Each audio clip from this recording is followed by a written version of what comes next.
Helo, Helen dwi, a heddiw dwi eisiau helpu gyda uned 28 yn y cwrs mynediad, yr uned ola, the final unit, cyn sylfaen, yr uned ola. Nawr, uned adolygu yw uned 28, felly does dim llawer o waith newydd. Yn uned 23, dysgon ni rhaid i fi. Rhaid i fi. So, heddiw, dydd Gwener, rhaid i fi fynd i gyfarfod, rhaid i fi ateb e-byst, rhaid i fi fynd am dro, rhaid i fi goginio, a heno rhaid i fi siarad a ffrind.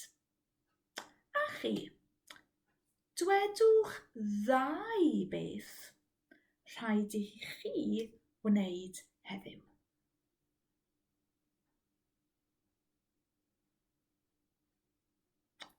Da iawn. A dych chi'n cofio, mae i yn rhedeg weithiau. That little preposition I will conjugate sometimes, just on the third person. Dewch i ni ymarfer. So, I must, rhaid i fi, ti, rhaid i ti, fe, rhaid iddo fe, hi, rhaid iddi hi, ni, rhaid i ni, chi, rhaid i chi, nhw, rhaid iddyn nhw. Enw person, Sam, rhaid i Sam. Y plant, rhaid i'r plant.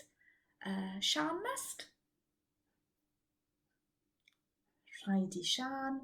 The staff must, rhaid i'r staff. Da iawn. Okay, drill bach, iawn? Dyn ni'n dechrau rhaid i fi dalu. Wedyn, dwi'n dweud fe, a dych chi'n dweud rhaid iddo fe dalu. Wedyn, dwi'n dweud gyrru, a dych chi'n dweud rhaid iddo fe yrru. Hapus? Okay.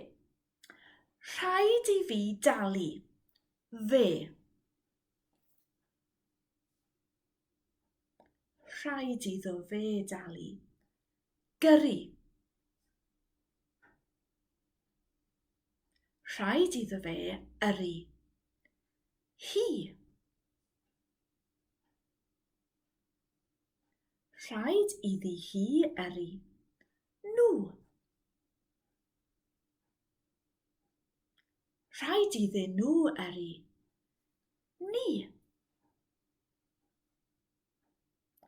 Rhaid i ni yrru. Dathlu. Rhaid i ni ddathlu. Chi. Rhaid i chi ddathlu. Ti.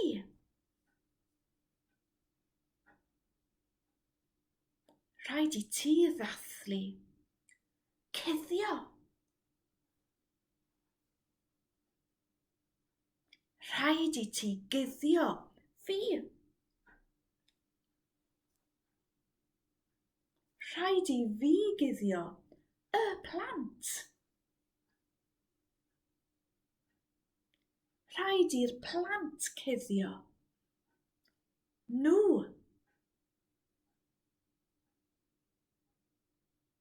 Rhaid iddyn nhw guddio. Mynd. Rhaid iddyn nhw fynd. Fi.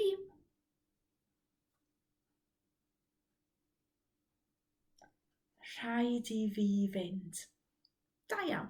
So, yn uned 28, dyn ni'n dysgu sut i ddweud I had to go ddoe ac I will have to go yfory. Felly, sut mae dweud, I have a headache? Mae pen tost gyda fi. Ydych chi'n cofio? How do we put that into the past? I had a headache yesterday. Roedd pen tost gyda fi. Roedd pen tost gyda fi ddoe. Tissue. I've got a cold. Mae anwyd arna I. I had a cold last week.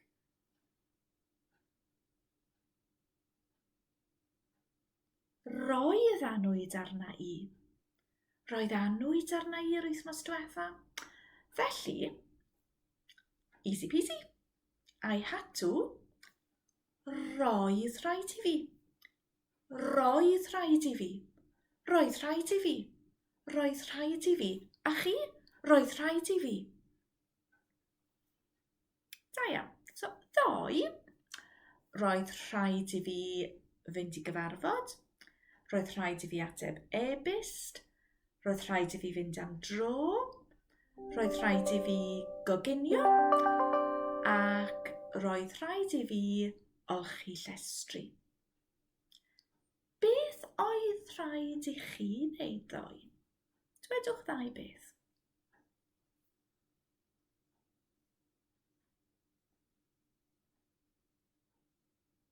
Da iawn.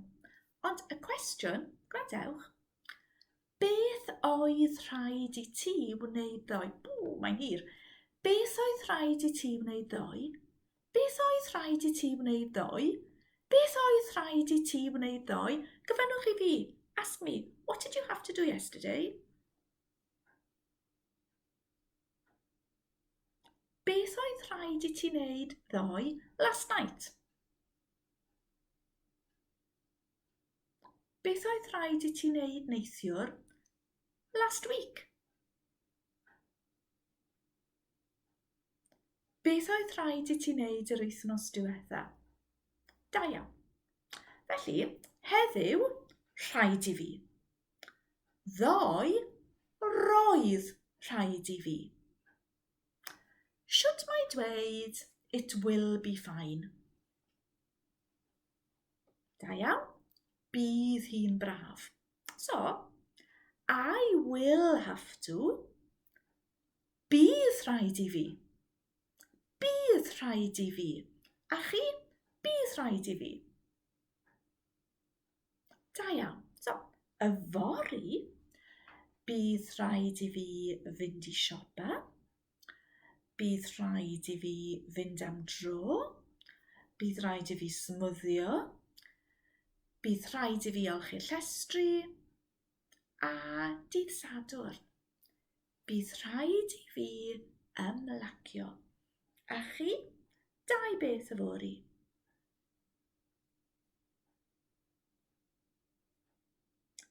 Da iawn. Felly, y cwestiwn nawr, beth fydd rhaid i ti wneud? Beth fydd rhaid i ti wneud? Beth fydd rhaid i ti wneud? Beth fydd rhaid i ti wneud? A chi, gyfennwch i fi. Da iawn. Beth fydd rhaid i ti wneud? What will you have to do tomorrow?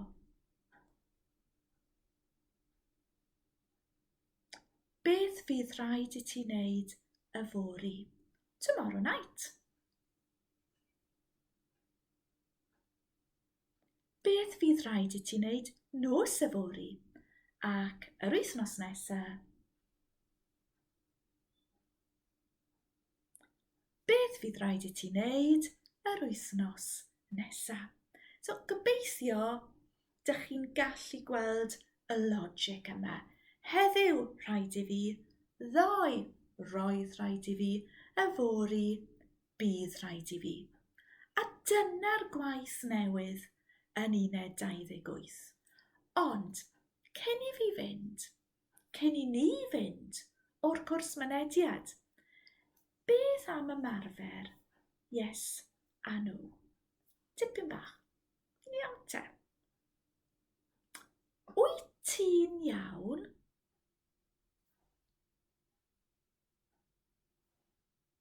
Ydw.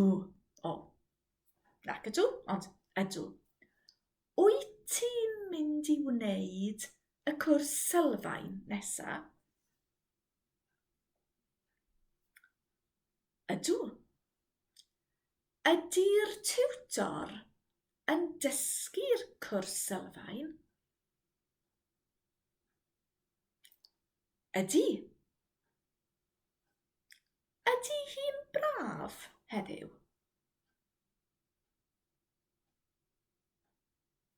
Ydy, or maybe nac ydy. Oedd hi'n braf ddoe?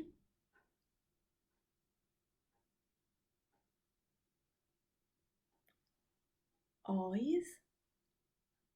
Nac oedd. Da iawn. O ti'n brysur ddoe?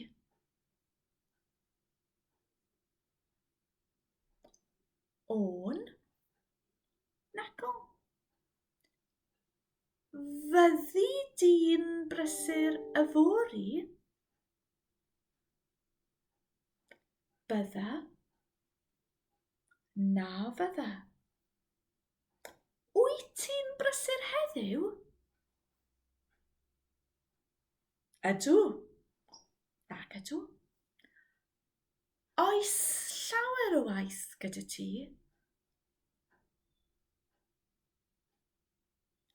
Oes?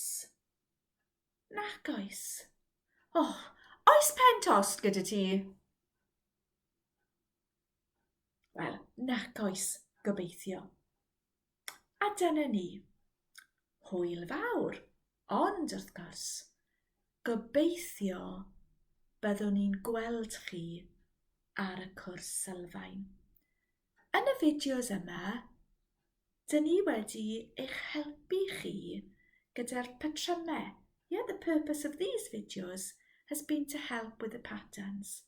Ond cofiwch, nawr we have to put everything together a siarad Cymraeg. Diolch yn fawr. Hwyl fawr.